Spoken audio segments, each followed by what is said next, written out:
అందరికీ నమస్కారం. నెల్లూరు ప్రైమ్ టీవీకి స్వాగతం పలుకుతున్నది మీ ఈతకోట సుబ్బారావు. వెంకటగిరి రాజా ప్యాలెస్కు 234 ఏళ్లు.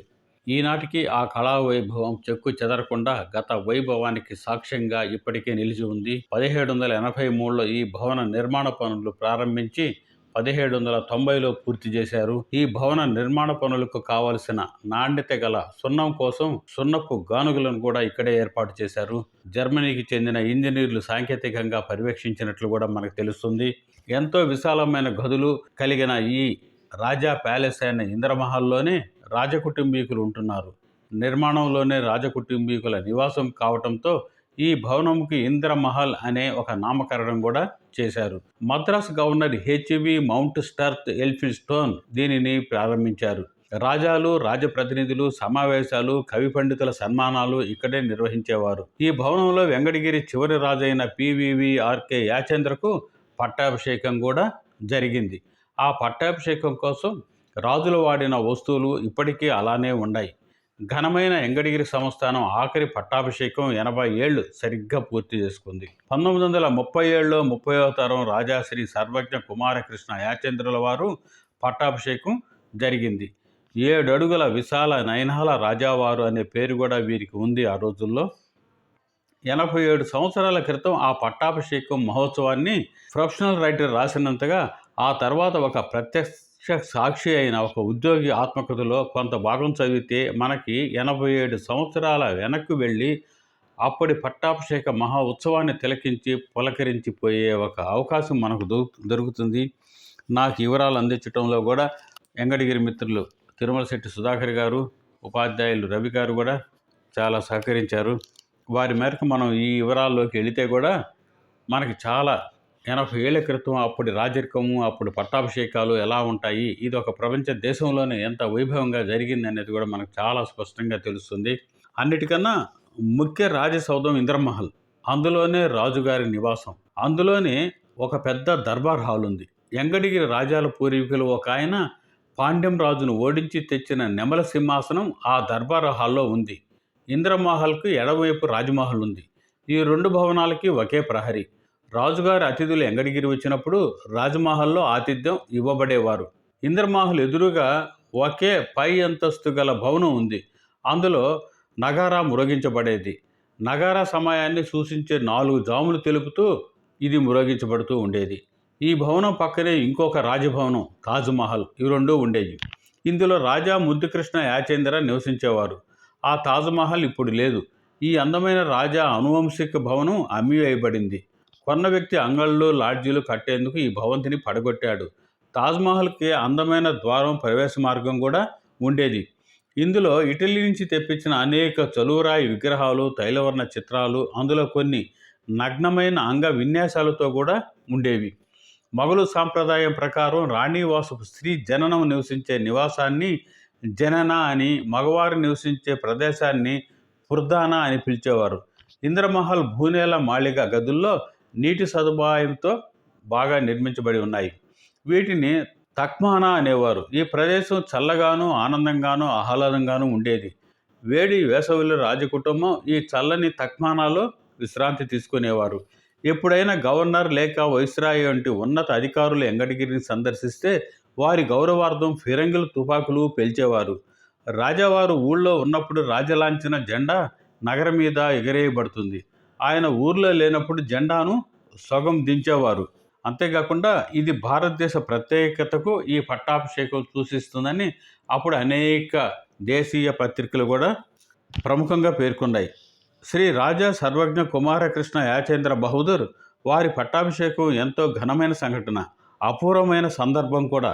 ప్రపంచంలో భారతదేశ ప్రత్యేకతను ప్రతిబింబిస్తూ గతకాలపు మహారాజుల వైభవం వేడుకలను కాళ్ళెదుట ప్రదర్శిస్తూ అద్భుత ప్రవర్తిస్తున్న ఈ పర్వదినానికి కొన్ని వారాల ముందు నుంచే వందలాది పనివారు రాత్రింబవళ్లు సందడిగా పనిచేస్తూ నగరి అలంకరణ పనులు చేయటం మొదలుపెట్టారు.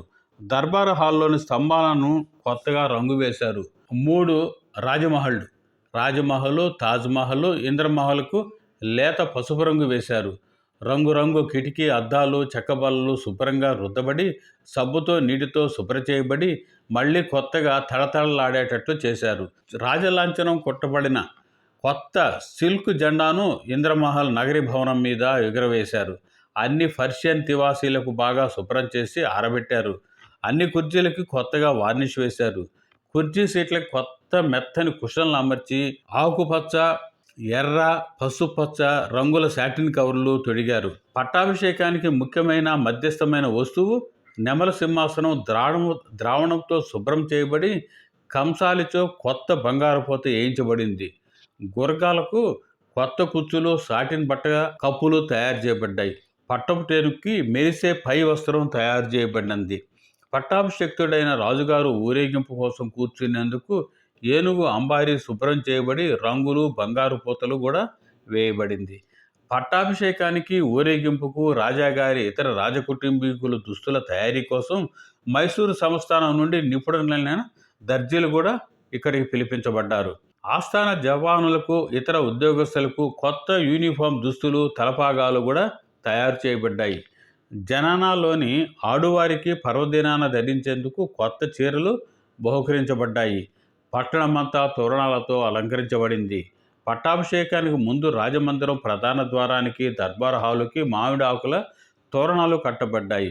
రాజ లాంఛనం కలిగిన ఆకుపచ్చని ఆహ్వాన పత్రికలు మద్రాసులో ముద్రించబడ్డాయి. అందరు జమీందారులకు, రాజాలకు ఆహ్వాన పత్రికలు దూతల ద్వారా పంపబడ్డాయి. మద్రాసు గవర్నర్కి, ఢిల్లీలోని వైస్రాయ్కి ఒక రాజబంధువు ద్వారా ఈ ఆహ్వాన పత్రికలు నేరుగా అందజేయబడ్డాయి. ఇంతకు ముందే ప్రస్తావించినట్లు వెంకటగిరి సంస్థానం చాలా విశాలమైనది. ఉత్తరాన ఒంగోలు నుండి దక్షిణాన శ్రీహరికోట, సూళ్లూరుపేట వరకు కూడా విస్తరించబడి ఉంది. రాజాగారు అప్పుడు ఢిల్లీ సర్కార్కు, సంస్థానానికి కప్పం రూపేణా 13 లక్షల సావరీలను చెల్లించేవారు. సావరీన్ ఖరీదు అప్పట్లో 20 రూపాయల లోపు ఉండేది. కప్పం సొమ్ము ఆ రోజుల్లో చాలా ఎక్కువే అని చెప్పాలి. ఈ జమీందారీ స్టేట్కి పన్నులు వసూలు చేసి లెక్కలు సమర్పించేందుకు దక్షిణాన ఒక పేష్కారు, ఉత్తరాన ఒక పేష్కారు ఉండేవారు. ఇక పట్టాభిషేక ఉత్సవాల విశేషాలకు వస్తే అతిథులు కొద్ది రోజులు ముందు నుండి రావటం మొదలుపెట్టారు. జీవితకాలంలో ఒక్కసారే సంభవించే ఈ అరుదైన ఉత్సవాన్ని తిలకించేందుకు ఊరి ప్రజల బంధువులు కూడా బయట ఊళ్ళ నుండి రాసాగారు. బొబ్బిలి, పిఠాపురం, తంగిళ్ళమూడి, జట్ప్రోలు, నూజివీడు, ఎల్లమర్రు, శ్రీకాళహస్తి జమీందారులు తమ తమ కుటుంబ సభ్యులతో కలిసి ఒకరోజు ముందే చేరుకున్నారు. ఇవన్నీ కూడా శ్రీ రాజకుటుంబాల వాళ్లకు రాజమహల్లోనూ, తాజ్మహల్లోనూ అనేక వసతులు ఏర్పాటు చేసి సౌకర్యాలు అక్కడికి వారికి అందించారు. అలాగే అప్పట్లో ఉన్న శ్రీ వేణుగోపాల్ గారు, ఇతర అధికారులు పొడవాటి ధవళ శర్వాణి, బిగుతైన తెల్ల షరాయి ధరించేవారు.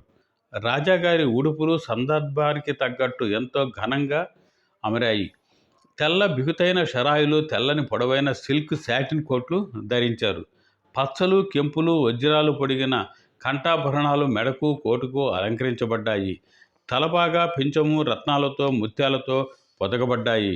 స్వర్ణ రత్న ఖచ్చితమైన బంగారు కత్తిపిడి, బంగారుపు వర, ముత్యాలతో అల్లబడిన కూచుమన పాదరక్షలు ఆయన అలంకరణలో భాగాలు. అతిథుల హోదాకు తగ్గట్టు దర్బార్ హాల్లో నిండా ఆవిష్కరించబడిన ఆసనాలు నిండిపోయాయి. నగర భవనం బయట పెద్ద గుంపు గుమికూడి ఆత్రంగా లోపల ఏం జరుగుతుందో విశేషాలు సేకరించి వింటూ కాలం గడిపారు. యూనిఫామ్లో ఉన్న జవానులు నగరి ద్వారానికి లోపల బయట తిరుగుతూ చివరి నిమిషం పనులు చక్కబెడుతూ ఉన్నారు. కొంత సమయం గడిచాక రాజుగారి నివాసం పుర్దానా నుండి నాదస్వరం, మధ్యలో విద్వాంసులు మంగళగీతాలు వాయిస్తూ దర్బార్ హాల్ వైపు రాసాగారు. చేతుల్లో గులాబీ రేకులతో నిండిన పళ్ళాలతో చక్కగా ముస్తాబైన బాలికలు వారిని అనుసరించి రాసాగారు. ఆ బాలికలు ఎర్ర తివాచికి రెండు వైపులా నడుస్తూ గులాబీ రేకులను తివాచి పైన వెదజల్లసాగారు. శ్రీ సర్వజ్ఞ కుమార కృష్ణ యాచేంద్ర బహదూర్ రాజ వైభవంతో మెరిసే ఉడుపులతో, రత్న ఖచ్చిత కంఠాభరణంతో, రాజ ఖడ్గంతో ప్రవేశించారు. యూనిఫామ్ దుస్తుల్లో ఉన్న ఒక జవాను ఆయన శిరస్సు పైన ముత్యాలతో అల్లబడిన శ్వేత ఛత్రాన్ని పట్టుకొని అనుసరించారు. రాజాగారి దర్శనం కాగానే దర్బార్ హాల్లోని ఆహుతులందరూ ఒక్కసారిగా లేచి నిలబడ్డారు. రాజాగారు ముఖిలిత హస్తాలతో వారికి అభినందన స్వీకరించారు. పురోహితులు ముందుకు వచ్చి రాజాగారిని బంగారు పూతతో మెరుస్తున్న సింహాసనం దగ్గరికి తీసుకెళ్లారు. రాజాగారు సింహాసనం ముందాగి తన పూర్వీకులు ఎంతోమంది అధిష్ఠించిన ఈ సింహాసనంకు గౌరవంగా వంగి వందనం ఆచరించారు. ఆ తర్వాతే ఆ సింహాసనంలో కూర్చున్నారు. నగర షహనాయి నాదస్వరం మధ్యల తాళవాయిద్యాలు జోరందుకున్నాయి. పురోహితులు వేదమంత్రాలను ఉచ్చరించారు. గంగా, యమున, నర్మదా, గోదావరి, కృష్ణ, కావేరి మొదలైన పవిత్ర నదీ జలాలతో నింపిన కలశాలు ఒక్కొక్కటిగా ముక్క పురోహితుని వద్దకు పంపబడ్డాయి. సరి అయిన శుభముహూర్తంలో పురోహితులు రాజాగారికి పూర్ణాభిషేకం నిర్వహించారు. తర్వాత ముఖ్య పురోహితులు ముందుకు వచ్చి రమ్యమైన రత్న ఖచిత రాజకిరీటాన్ని పట్టుకుని రాజాగారి ముందు ఒక్క క్షణం నిలబడి భక్తి శ్రద్ధలతో రాజాగారి శిరస్సుకు ఉంచి ఆశీర్వదించారు. దర్బార్ హాలు ఆనందాతిరేకాలతో హర్షధ్వానాలతో మారుమోగింది. మంగళ వాయిద్యాలు కొనసాగుతూ ఉన్నాయి. అతిథులకు పలహారాలు ఇవ్వబడుతూ ఉండగా రాజాగారు తన నివాసానికి వెళ్ళి దుస్తులు మార్చుకున్నారు. ఈ తాజా దుస్తులు కూడా పూర్ణాభిషేకంకు వాడిన దుస్తులకు తీసుకుపోకుండా అంతే అందంగా, అంతే రాజసొగసులతో అలరారుతున్నాయి. ఆయన దర్బార్ హాలుకు తిరిగి వచ్చి స్వర్ణ నెమలి సింహాసనం మీద ఆసీనులయ్యారు.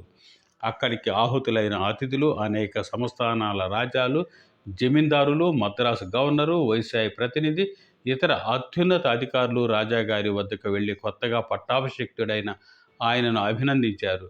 ఖరీదైన బహుమానాలను, స్వర్ణ రత్నాలతో నిండిన పళ్ళాలు రాజాగారికి బహుమానాలుగా ఇవ్వబడ్డాయి.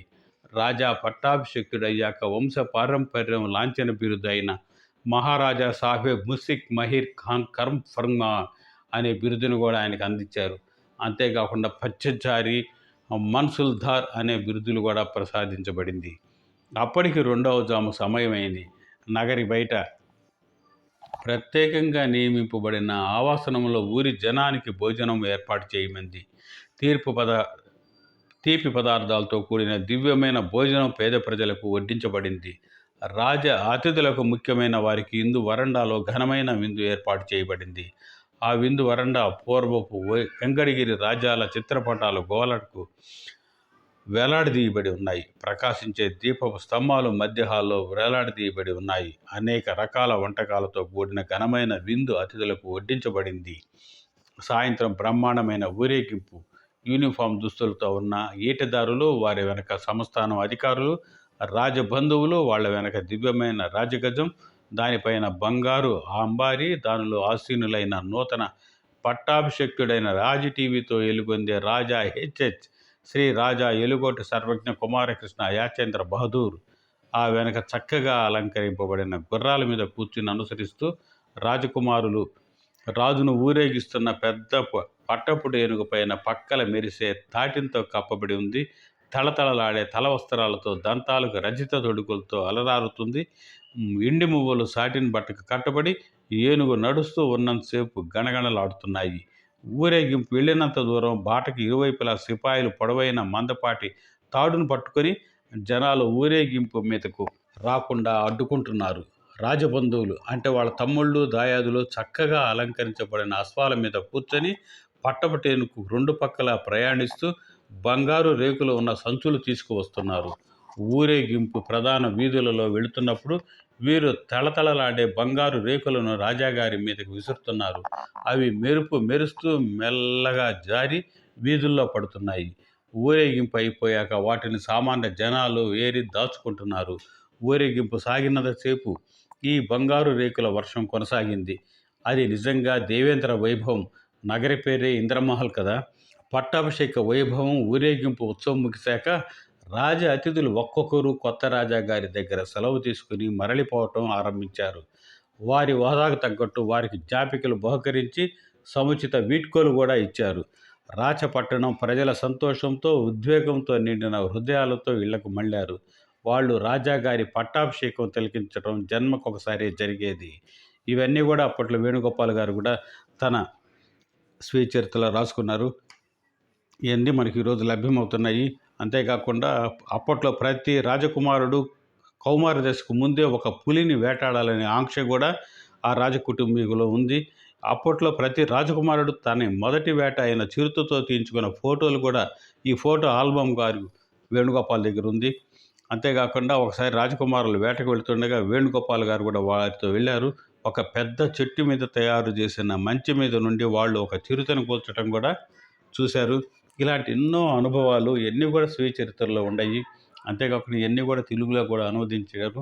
ఇవన్నీ తిరుమల శెట్టి సుధాకర్ గారు నాకు ఈ మేరకు కొంత సమాచారాన్ని అందించారు. వారికి ధన్యవాదాలతో, అలాగే వెంకటగిరికి చెందిన రవి గారికి ధన్యవాదాలతో ఈ సమాచారాన్ని అంది కూడా మీకు రికార్డు పరంగా మీ ముందుకు తీసుకొస్తున్నాను. ఈ వెంకటగిరి రాజ్యాల చరిత్ర నేపథ్యము, ఆ చరిత్ర మీకు నచ్చితే లైక్ చేయండి, షేర్ చేయండి, కామెంట్ చేయండి, ముందుకు నడిపించండి. మీ మిత్రులకి, సన్నిహితులకి, స్నేహితులకు కూడా తెలపండి. అందరికీ నమస్తే. మీ ఈతకోట సుబ్బారావు.